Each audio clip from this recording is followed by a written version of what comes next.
Hello everyone, welcome back to the channel. मैं हूँ प्रियंका और आज मैं बात करने वाली हूँ एक बहुत ही इम्पोर्टेंट टॉपिक पे, जो है कंफर्ट जोन। कंफर्ट जोन क्या होता है, सबसे पहले हम ये बात कर लेते हैं। तो कंफर्ट जोन वो होता है जहाँ हम रह रहे हैं अपने घर में, अपने सराउंडिंग में।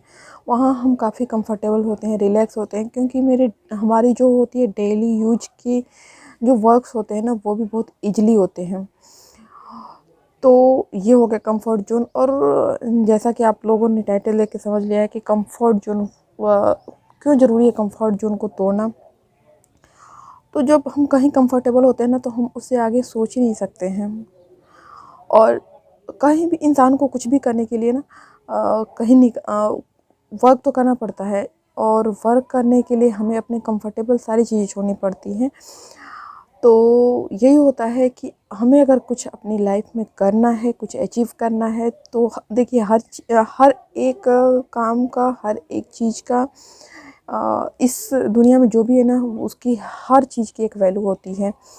तो अगर हमें अपनी लाइफ में कुछ अचीव करना है, तो हमें सबसे पहले अपने कंफर्ट जोन को तोड़ना होगा। तो मतलब कि जहाँ भी हम कंफर्टेबल हैं, रह रहे हैं, और वो चीज़ें अगर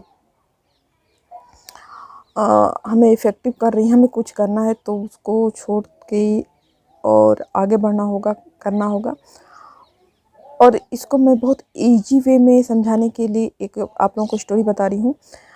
एक राजा थे, तो वो शिकार करने गए। और शिकार करने गए तो वहाँ पे उन्होंने देखा बाज के दो बच्चे थे, जंगल में गए थे शिकार करने।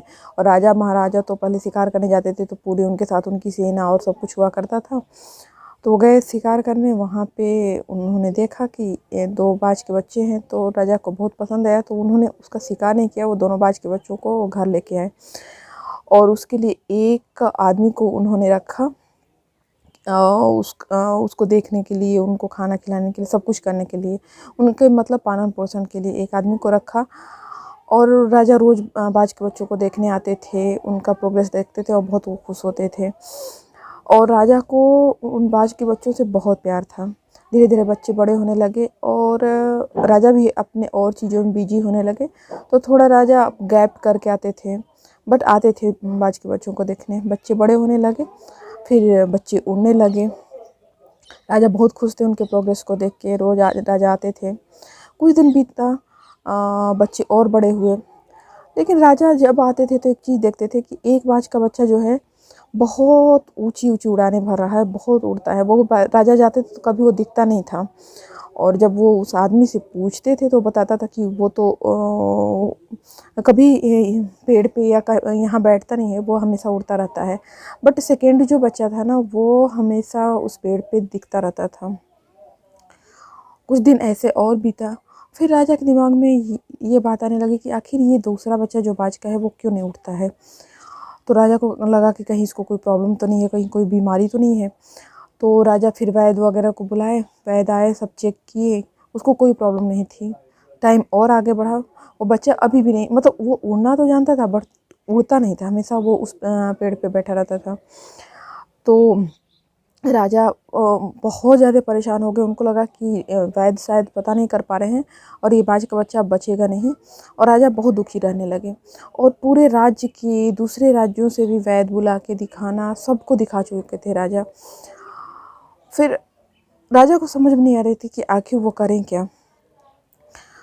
एक दिन एक आदमी ऐसे ही सुनते हुए आ गया, क्योंकि उसको पता था कि राजा के पास बाज के दो बच्चे हैं, जिसमें से एक बीमार है, जिसको राजा ठीक करने के लिए, उसका इलाज करने के लिए वैद्य ढूंढ रहे हैं। तो वो आया, वो बोला कि राजा हमको दिखा दीजिए, मैं एक बार देखना चाहता हूँ। वो और रियल में वो आदमी वैद्य भी नहीं था, कोई चिकित्सक नहीं था, वो ऐसे एक नॉर्मल आदमी था। तो राजा बोले, अरे मैंने तो इतने चिकित्सक को दिखाया, वो ठीक नहीं हो रहा है, तो वो अब ठीक नहीं होगा, लग रहा है उसको कुछ प्रॉब्लम है जिसको कोई पकड़ नहीं पा रहा है। तो बोला एक बार आप हमको दिखा तो दीजिए। राजा बोले ठीक है। तो वो उस आदमी को बुलाया जिसके पास बाज का बच्चा रहता था, और वो आदमी लेके गया, बाज के बच्चों को दिखाया। इसके बाद उस आदमी ने बोला कि हमको आप सिर्फ ऐसा करिए कि कुछ दिन का टाइम दीजिए और आप 10 दिन बाद देखने आइएगा इस बच्चे को। तो राजा बोले ठीक है। फिर जब राजा 10 दिन बाद गए तो देखे कि ये जो दूसरा बाज का बच्चा था वो भी उतनी ही लंबी उड़ानें भर रहा है जितना कि पहला। तो राजा बोले, बहुत खुश हो गए हैं। पहले तो उसको राजा ने इनाम दिया, अपने जो पहले राजा महाराज जो भी गहने आभूषण पहने रहते थे वही इनाम में दे देते थे। देने के बाद उन्होंने पूछा, अच्छा आखिर तुमने ये किया कैसे, ये बता दो मुझे। तो उसने कहा कि मैंने कुछ नहीं किया, ये जिस पेड़ पे बैठा रहता था उस पेड़ को मैंने काट दिया, और ये पेड़ उसका कंफर्ट जोन था। जब उसका कंफर्ट जोन ख़त्म हो गया तो ये इसको उड़ने तो आता था, बट ये उस कंफर्ट जोन को छोड़ना नहीं चाहता था। उसको वहाँ सारी चीज़ें मिल जाती थी, खाने पीने को सब कुछ मिल जाता था, तो ये बहुत कंफर्टेबली वहाँ बैठा रहता था। जब ये पेड़ मैंने काट दिया तो ये उड़ना शुरू कर दिया। जब ये उड़ा तो इसको मज़ा आया उड़ने में। अब ये दूसरे पेड़ पे जाके दूसरी जगह ये तलाश नहीं किया, इसको उड़ने में मज़ा आया, अब ये उड़ता है। तो ये स्टोरी मैंने आप लोगों को इसलिए बताई कि जो भी कंफर्ट जोन है उसको तोड़ना बहुत ज़रूरी होता है। अगर हमें भी लाइफ में कुछ अचीव करना है, कुछ करना है, तो सबसे पहले हमें अपने कंफर्ट जोन को छोड़ना होगा, उसको तोड़ना होगा। और हमारा कंफर्ट जोन क्या है ये हमें समझना होगा। मोस्टली लोगों का कंफर्ट जोन उनका जो सराउंडिंग होता है, जहाँ पेरेंट्स होते हैं, जहाँ वो बाय बर्थ रह रहे होते हैं, वही कंफर्ट जोन होता है। तो उसको छोड़ना बहुत ज़रूरी होता है, तभी कोई अपनी लाइफ में कुछ अचीव कर सकता है। होप कि ये वीडियो आप लोगों को अच्छा लगा होगा तो थम्स अप ज़रूर करिएगा, और चैनल पर नए हैं तो चैनल को सब्सक्राइब कर लीजिएगा। फिर हम मिलते हैं नेक्स्ट वीडियो में।